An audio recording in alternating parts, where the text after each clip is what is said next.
You're listening to the Myanmar Elections Briefing podcast. Today is Sunday, the 25th of October, 2 weeks away from the Myanmar elections due to take place on the 8th of November. This is a 3-part podcast series where we'll be taking you through the things you need to know in the lead up to the Myanmar elections. She is Krystal Khine. And he is Bernard Minn. And we're your hosts on this podcast. In today's podcast, we'll be going over the key players in Myanmar's elections and how they've come to be. We'll then discuss how Myanmar's political system and constitution works and what that looks like on the voting poll ballot. In this segment, we'll have Myat Mon joining us on the show. Myat Mon will share her knowledge and perspectives based on her research experience in constitution building, federalism, and democratic governance. To end, we'll be sharing perspectives on how COVID-19 has impacted the Myanmar elections, especially in the context of recent outbreaks, which has seen the case number soar to well above 40,000. So listen in as we take you through the things you need to know in the lead up to the Myanmar elections.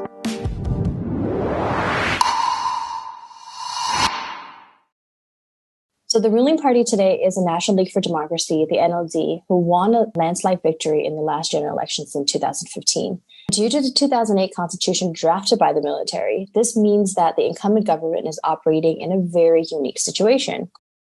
We'll get into the details of this unique situation later in this podcast. To further understand what's at stake in the upcoming general elections, it's important to dive into Myanmar's past political history. So take us through it, Krystal. All right. So Burma, as we were known before, won her independence in January 1948. And we were essentially governed as a democratic country based on a parliamentary system. And in the 1948 constitution, it was really cemented and supported by the Pinlong Agreement. And it was supported by various ethnic groups around the country in support of a newfound union. Yeah, actually, ethnic leaders, along with Bojo Aung San, who is Aung San Suu Kyi's father, came together to forge a union. In essence, the Pinlong Agreement of 1947 sought to legally incorporate both ministerial Burma and the ethnic minority states into the new state of the Union of Burma. Unfortunately, as we all know, Bojo Aung San, Aung San Suu Kyi's father, his unprecedented assassination prior to the fulfillment of this agreement really led to a lot of these ramifications that we see up to today. So let me proceed and walk you through the next coming decades. So all democratic efforts were essentially suspended when we experienced a coup d'etat in 1962 and a Burmese nationalist government took over. And the government's ruled by the Burma Socialist Program Party, BSPP, which was essentially a one-party state guided by the Burmese way to socialism. And the parliamentary system was suspended. So while we were well on the way towards a democratic parliamentary system, the new government that took over put that to an abrupt end. And it's really important to note that a salient feature of the political ideology of the Burmese way to socialism was Burmese nationalism, which effectively centered and prioritized the Bama ethnic group and the government's policies, disregarding the many ethnic minority groups of Myanmar. General Ne Win, who was the proponent of the Burmese way to socialism, his government collapsed in 1988 following protests known as the 8888 Uprising, where students protested around the country demanding for government reforms. But that ended in a brutal military crackdown, killing hundreds and imprisoning thousands. So the nationwide disturbances led to General Ne Win stepping down in the latter half of 1988. So Krystal, please tell me there's good news after this. What happens after General Ne Win steps down? The military staged another coup d'etat the following September, stating that they were going to hold free and fair elections in 1990. And did they? So they did. They held elections in May 1990. The major opposition party at the time, the NLD, won a landslide victory with a majority of 392 seats out of 492. And under a parliamentary system, the NLD would form a new government. But the military regime refused to acknowledge the results, and essentially, the People's Assembly was never convened. Following, the military actually placed the leader of NLD, Aung San Suu Kyi, under house arrest, and many of her senior party leaders were arrested and jailed. For many years, what I'm trying to say, Bernard, is that for more than 5 decades, is that the NLD party has always stood as a symbol against oppression. And we know that the NLD did make a comeback because they're the ruling party of today. Take us through the last decade of that, Krystal. So The military rule spanned decades from 1960s to 2011, when the military gave up some of its power, and this led to the creation of a semi-civilian government with a military-backed USDP declaring victory. The 2010 elections, which most people don't even know happened, especially citizens, was condemned by the UN and many Western countries as a fraudulent, and NLD boycotted the 2000 elections. Now, the tide started to change in 2011-2012. In the 2012 by-elections, the NLD party decided to re-register and won 43 out of 44 contested seats, which was almost unheard of in our generation. And a key change that happened here is that international observers were actually invited to monitor, unlike the 2010 or the 1990 elections. And this is the first time that Daw Aung San Suu Kyi was voted in as an MP for her Kamu constituency. And how did things play out in Myanmar's most recent elections in 2015? So what happened in the most recent elections in 2015 is that the NLD party won by a landslide. They took an absolute majority of seats, essentially 86% of the seats in the assembly, which is way more than the 67% supermajority that is needed. So why that is important is because they can then ensure to put forward their candidate as a president and vice president. And essentially, the new NLD government took over the administration in March of 2016. Now, again, I think it's important to note that even though they went through these elections and there are still elements of democratic principles, the workings of the government are still largely impeded by the 2008 constitution, which was drafted by the military. So let's move on to our next segment on the constitution and Myanmar's parliamentary system.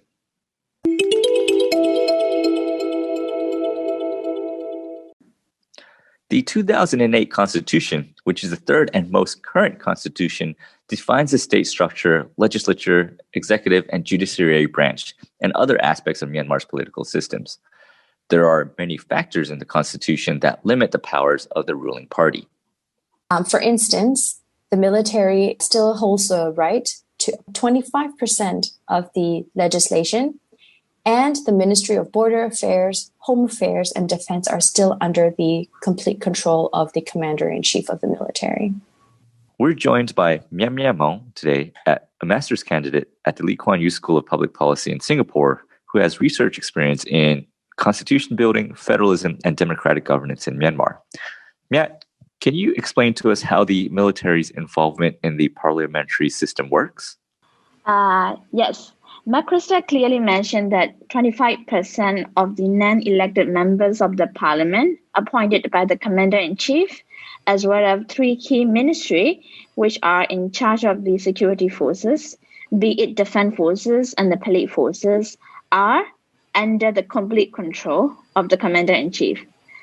So above all, what is different from other constitutional democracy is that in Myanmar, the military is not under civilian control.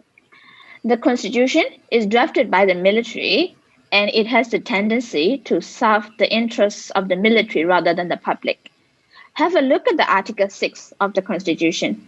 It mandates that the defense services participate in the national political leadership role of the state. So we've talked about how the military still holds 25% of parliamentary seats. What is the significance of this 25%? Yes. So in order to amend the constitution, it requires more than 75% of the parliamentary approval.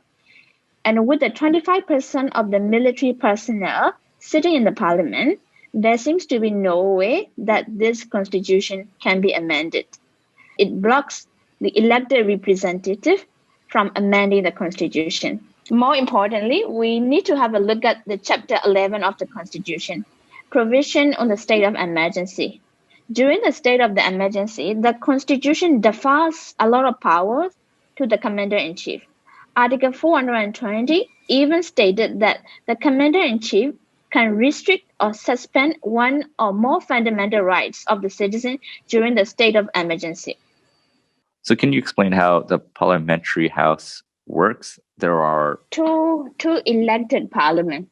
One is Piduludo Pidurudo is kind of the lower house, and then the other is Amyudaludo.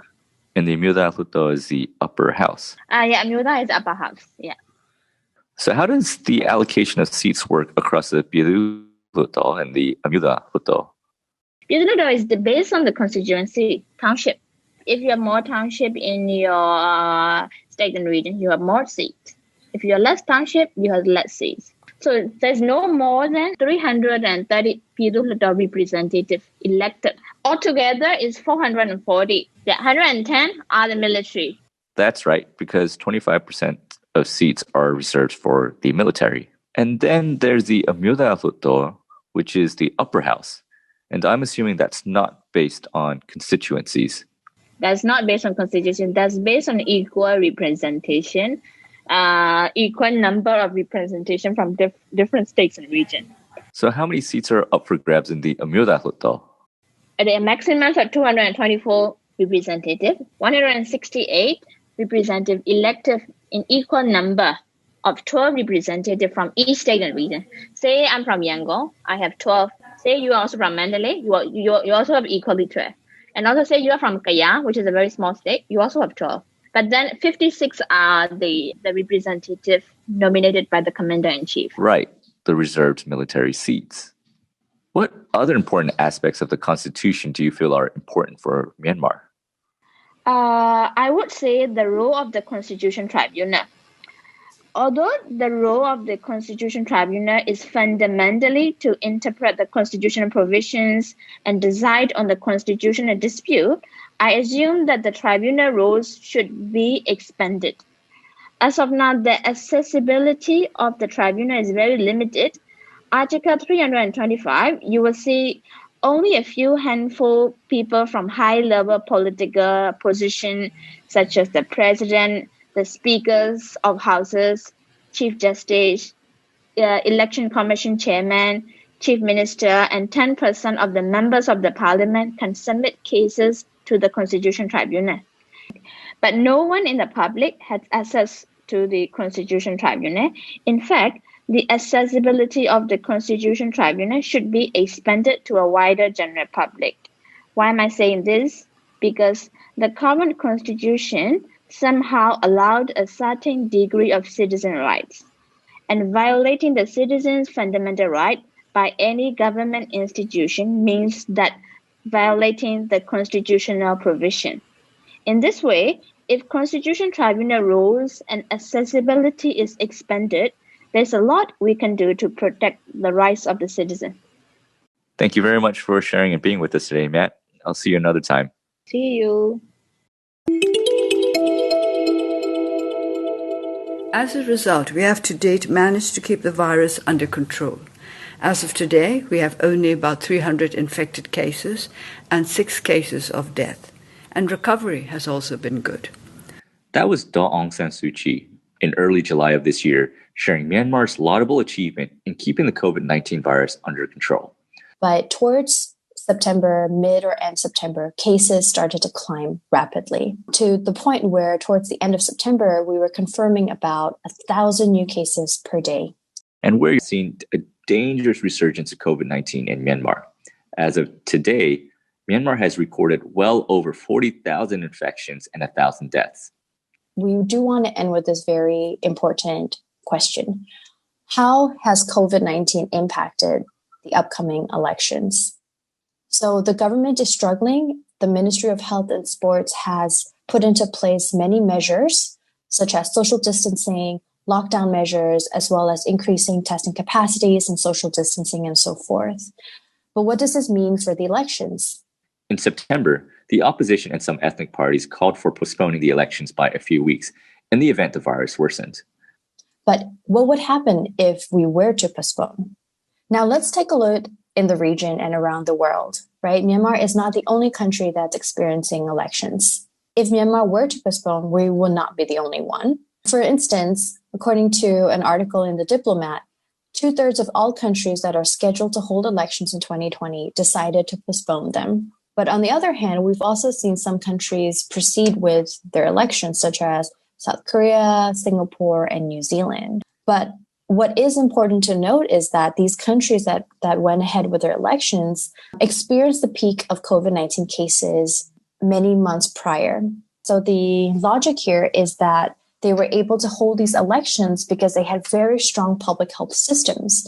They had very strong comprehensive testing and contact tracing systems that they were able to hold fair and free elections and also keep COVID-19 under control. The question then is, would Myanmar be able to hold elections in spite of a peak in cases? We are experiencing a very rapid second wave of COVID-19, far worse than what we went through the first wave. And with this fragile health system that we already have in place, would we be able to hold elections while ensuring safety of our population? Now, there's certain measures have been put into place by the UEC, the Union Election Committee. One thing they have done is increase the number of polling stations. So from a number of the usual 40,000, they're increasing it to 50,000 in hopes of providing greater degree of social distancing. Furthermore, they're instructing all their staff at the polling stations to wear personal protective gear. They're also encouraging and asking all the voters to come to the polling station to wash their hands before casting a ballot. Because, of course, in Myanmar, we are still using paper and pencil. So it's still all manual. It's not digital ballots.